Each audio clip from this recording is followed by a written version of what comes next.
The no-mind state is where you come from practicing to the place in the silence where there are no thoughts to bother you any longer. You get there through self-inquiry.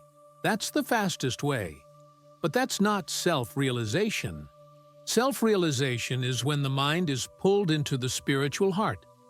Liberation, moksha, self-realization, is when the mind that's left over in the silence is pulled completely into the spiritual heart. At that time, the whole mind, the I, dissolves completely, and you are free. So the no-mind state is a very high state. It's a state of bliss, but there's still somebody left to experience the bliss. When the bliss is pulled into the heart, there is no one left to experience anything. Therefore, you no longer say, "I'm in the no-mind state." At that time, there is nothing to say. Again, the important point to remember is that you should keep asking yourself questions. Do not make statements. Ask questions to yourself. The mind hates that. That's enough to produce the shift.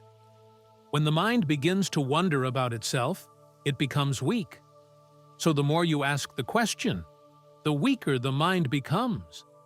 If you make statements, you keep saying to yourself, "I am God," or "I am consciousness," or "I am absolute reality."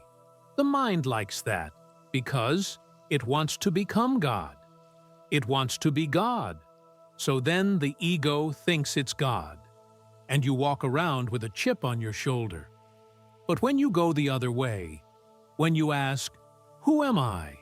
Where did the mind come from?" the mind becomes weak. It doesn't like that. As you said, it begins to see the mystery and becomes weaker and weaker.